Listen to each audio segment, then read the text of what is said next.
Hello and welcome back again to European Autocraft Studios 944 Turbo Project Transmission Edition. Seem to be doing a lot with the transmission here. We're going to take apart the pinion shaft all the way down to the pinion head.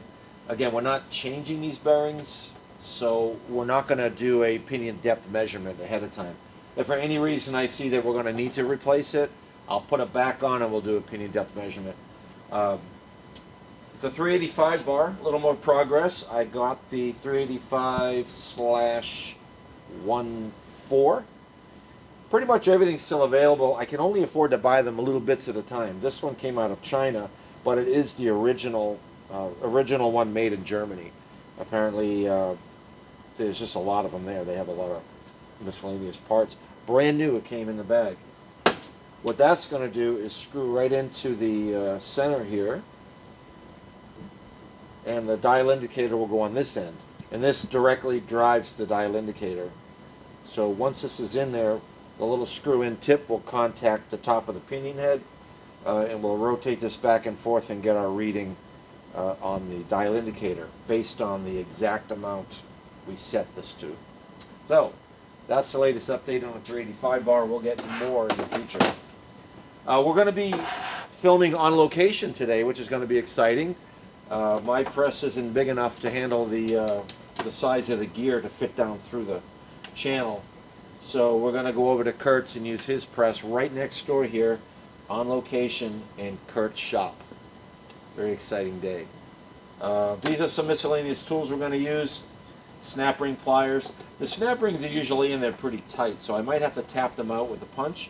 Just gently tap them in either direction to loosen them up, and then they'll come out with the various snap ring pliers that we're going to use.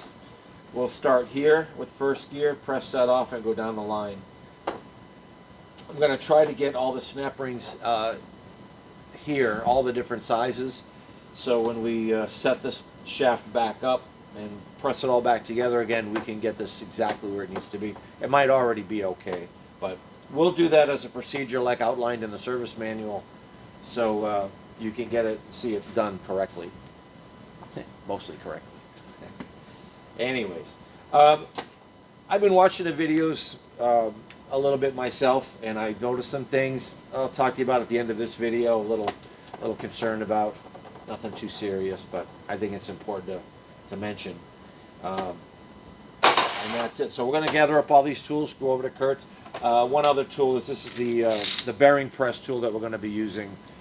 I'll show you how to properly use that, because if it's not used properly, they get damaged.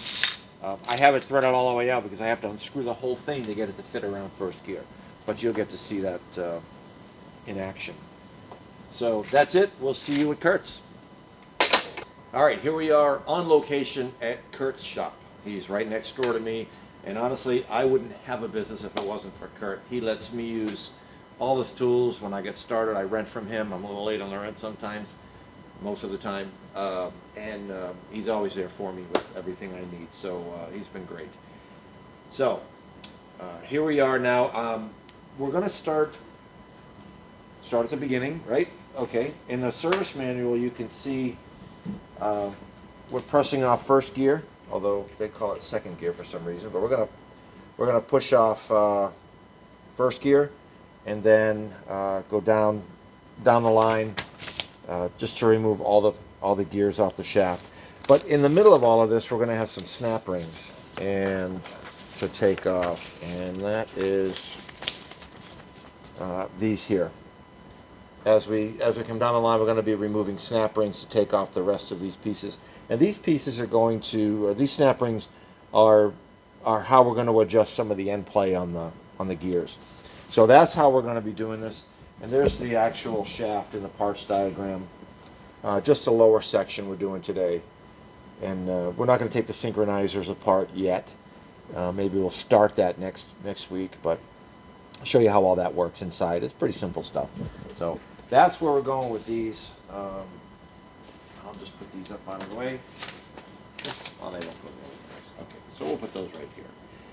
This is the bearing splitter, bearing tool that I like. It's good for removing bearings. It's not a splitter, but it does split. And we're just going to get this up underneath and patiently screw the nuts all the way back on.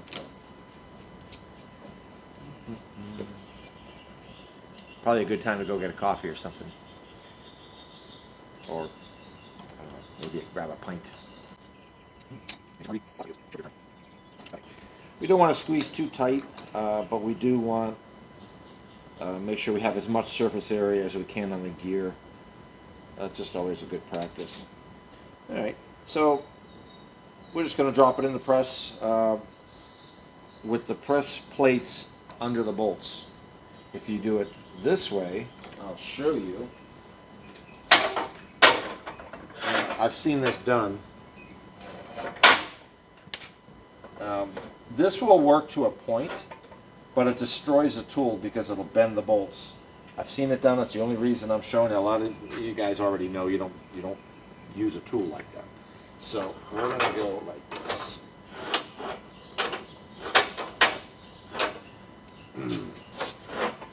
Just like that. That way the force is on the plates and they're not stressing the bolts, bending the bolts. All right. I don't know how much pressure this is going to take to remove. Probably not a lot.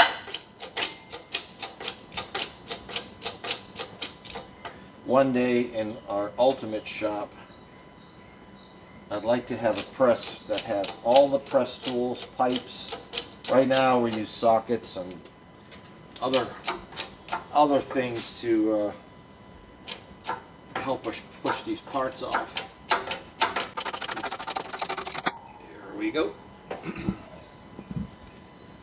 So this is the first part.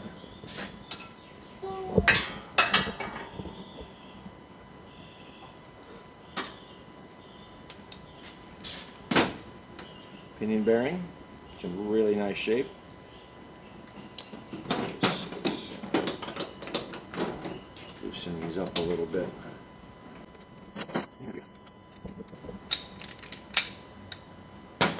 Okay, there's first gear. You can see some wear on the teeth. These are supposed to be very, very sharp. They're slightly eaten away there. So since we have to replace the input shaft, I have actually cleaned these up on another type of car. It didn't get a lot of street use. I didn't get a lot of use at all. I was able to just take a die grinder and point these up. Problem is you dig into the hardness of it. But it works, still works today. That's probably not something I would do with this car. There's a lot of burrs on these as well, so you might feel a little bit of tightness going into first gear. Our synchronizer ring, we're going to be doing a measurement. The measurement is done between the two surfaces here, between this surface here, the flat surface, and this surface here on the synchro ring. And if it's too close, it means that it's worn out and it's too far down on the cone. We'll measure all that later. Yeah, I didn't expect to see that on first gear, but it'll still work. Maybe we'll just deburr it, clean it up a little bit. Yeah, we don't measure quarterly 50 cents. Okay, our bearings, our needle bearings. Now we have a snap ring. This snap ring has to come off. Hopefully it'll come right off. If not, I have a little tool a punch just to tap it to loosen it up. Let's see what happens. Oh yeah, that's good. I think we're going to have some other ones that are stuck. It's pretty common.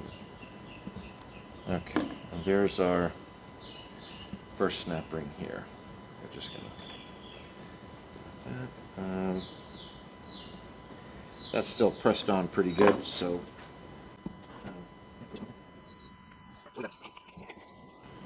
now we go under second gear.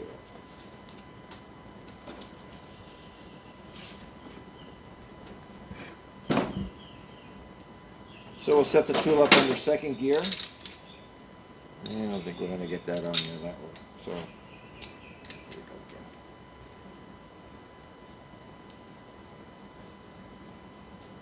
Been a while since I've done one of these, so I have to have the directions right in front of me for this one. I don't want to press on something that's not supposed to be pressed on. And we'll go through the inspection process of all of these parts before we attempt reassembly. We did start our GoFundMe for the bodywork on the 944 Turbo. Not expecting a whole lot. I'd like to get something to help out with the bodywork. I want to keep the channel going, and that was just one option that we had. So it's up. You can take a look at it. See if it's something you'd like to invest in. If not, donate to. That's such an investment. That'd be great. If not, that's okay. We're going to continue on what we can do here and hopefully get more and more work for 944. Okay. So now I have to lower.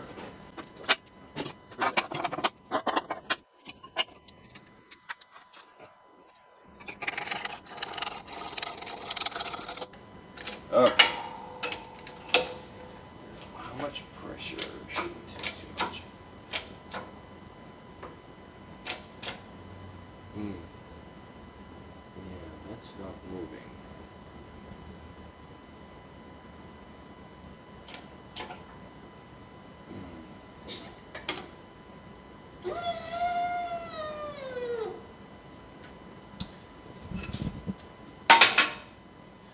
Make sure I'm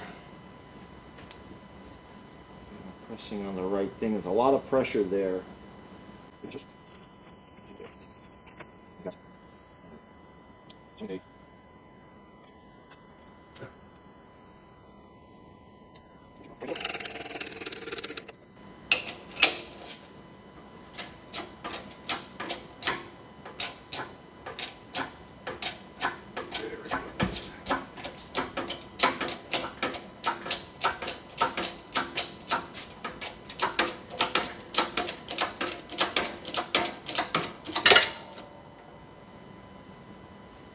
Whenever something takes a lot of pressure, I get a little nervous. Make sure I didn't miss anything. Always better to be more cautious. So I just want to make sure that there wasn't something else that had to come off first and end up damaging something. So, all right, there we are. There's the slider hub for reverse. And our second gear. Same thing. This one's not as bad. A couple of teeth there you can see. If we had an unlimited budget, we'd replace these. But we have to sort of figure what's going to work. Will it work on the street for a long period of time? And I think these will. So I think that's okay. But again, we'll take a closer look at this later. All right, and that would be that set. So what else do we have here? We have our needle bearings. I've yet to find one of these damaged. These always, as long as the oil is good, these last a long time. And here's another snap ring. So we'll remove that. Kurt's shop is not air conditioned, by the way. Talk to him about that. Here.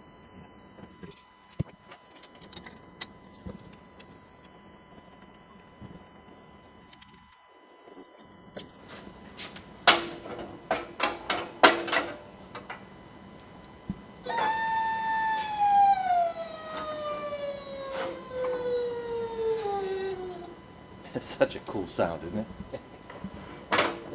I love it. Okay. I don't have these super tight. I don't think there's going to be a lot of force on this. I'm hoping not anyways. It might be. It might be. Let's see. Oh, yeah.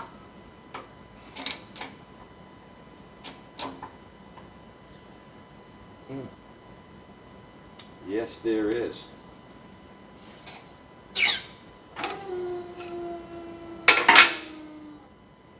That's a lot of force on there. Am I touching the Let's take another look. I might have to warm this up a little bit. Make sure I'm not hitting a snap ring with the tool. I'm going to bring this in just a little bit more. And I certainly shouldn't be at eye level with that. So we'll try to use the most of the girth of this thing here, so we have a lot of contact area. Now I could get a torch and gently heat the gear. I may have to do that if this isn't going to pop. I just don't want to force it.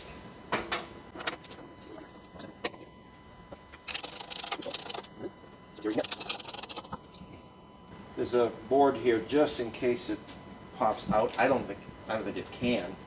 We are just gonna.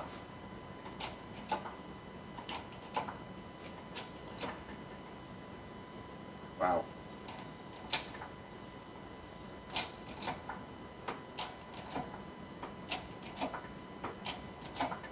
That's a tight shaft. Okay.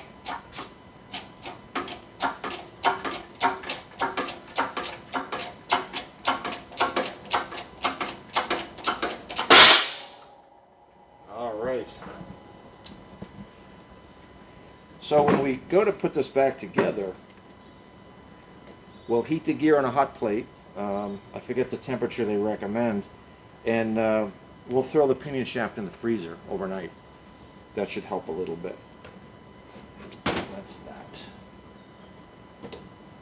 All right, and the fourth gear.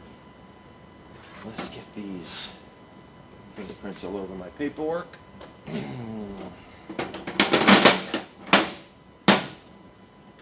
22. That's okay. All right, let's get these snap rings off.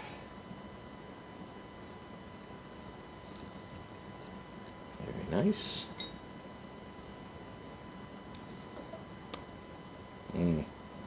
So half is coming off, the other half doesn't want to move. This is that's where these tools come in.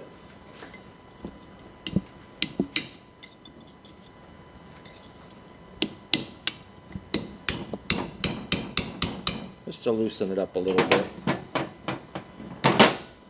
This might be one of the zero gap ones.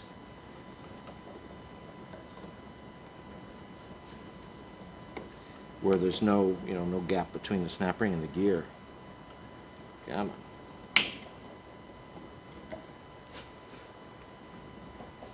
But we also don't want to deform it.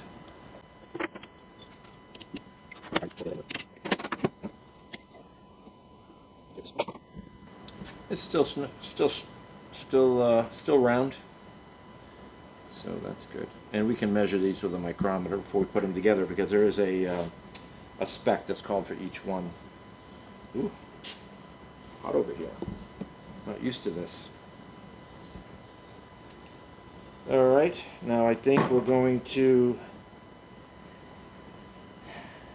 We'll take fourth gear off first. This is the tool, when it goes in here, is going to be pushing on the cage of the bearing. So that can damage the bearing, and this bearing is actually in really good shape. So I might not want to remove this bearing. Let's see. Do I have enough room here?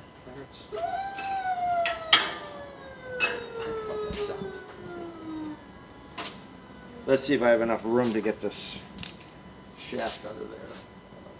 Might have to go down one more. We'll see.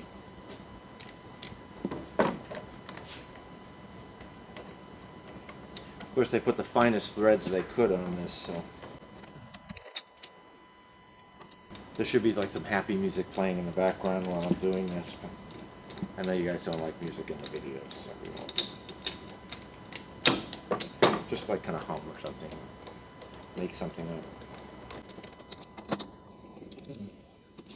So we'll just get it tucked as much as we can under the gear.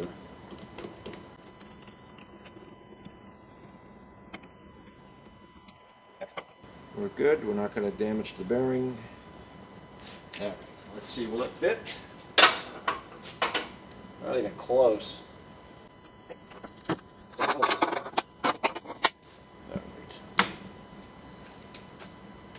Okay, just kidding.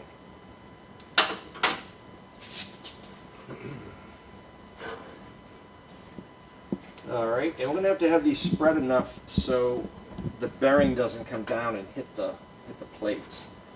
That's a consideration, because then it damages our good bearing that we don't want to change. I did find a lot of parts on eBay, a lot of new in box parts, which is not parts. That's nice.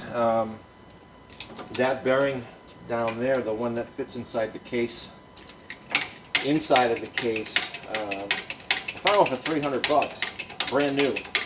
And everywhere else $400 or $500. I'm hoping we don't have to replace it.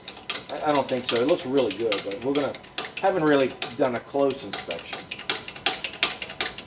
But we will do that. Now there were no complaints of gears grinding or ring and pinion humming or anything. No complaints with this transmission at all. So what we're finding now is there's a few subtle things.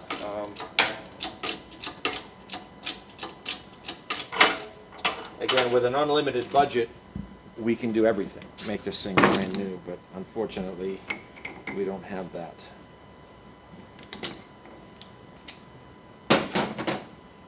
All right, gear number 4, fourth gear. Again, like we were so surprised to see the first gear on the input shaft so badly damaged. That's even available brand new, and it doesn't call for replacing the other 2 gears, the mating gears. I was kind of surprised to see that. Normally they'll say you must be replaced with these gears. So that's an option, but not yet. Well, there's our pinion shaft. I am going to leave the bearing on. I'm just afraid I'm going to damage this shell with that tool. It just won't get under far enough to grab the race. It'll grab the steel outside and distort it. So we don't want to do that. But take a look at this. 568. I believe that's the number on our ring gear. That is a matched pair. When these are made, of course, they're made in a set. So we wouldn't take a 586 and put it with a 247 ring gear. Even though it may match, it's probably going to be very noisy. So that's it. We're going to pack it up here, get in our underground railway, and head over to our shop where it's air conditioned. So we'll be back in a little bit. Okay, we're back here in the air conditioning. Thank God, with our nice fancy benches. Kurt was gracious enough to let us use his shop, and thank you again for that. But now here's what we got apart. If you look at it, we have the shaft, pretty much what you would see in the service manual or the parts book, although we didn't disassemble the synchronizer sleeves yet. But there's our bearing, first gear, the bearing for first gear. It floats on this. It's not locked. It's actually locked on the main shaft. And then the simple bearing, the synchro ring that goes on here, snap rings. You saw that we took all this apart. And there it is, all laid out just as it came off the shaft. Third gear, second gear, third gear, fourth gear. Again, on the press, you know, I tend to be a little overcautious with that kind of force. Maybe just over the years, I'm sure I've damaged a snap ring or two trying to press something off with 40 tons of force that shouldn't have come off that hard because I left a snap ring on. So I always like to be extra cautious. That's why you saw me do that, get a little worried about how much pressure it was taking. But that's it. That's how we get that shaft apart. Again, the pinion bearing, I'm not going to touch it. We'll leave that. I'll give it a closer inspection next time. Make sure we don't have to replace it. But that's it. Our GoFundMe link is in the comment section or in the description section. Take a look at that if you're interested. Great, we appreciate it. If not, that's okay. Just enjoy the videos as is. We're going to keep going as much as we can. And now about what I was talking about earlier. I've been watching these videos, and maybe you see the same thing I do, but you know, the camera does put on maybe 10 pounds, maybe more. I think Nick's camera here is putting on a lot more than 10 pounds, so you just be aware of that when you watch these videos. So always a concern of mine, that the visual, you know. Anyways, well, thanks for watching. The subscriptions are going through the roof. It's great. Over 1,020 now, well over. It's moving really fast, and we really appreciate you watching. So we'll see you next time. Click subscribe, like, you know what to do. We appreciate all of it. Thank you. See you next week.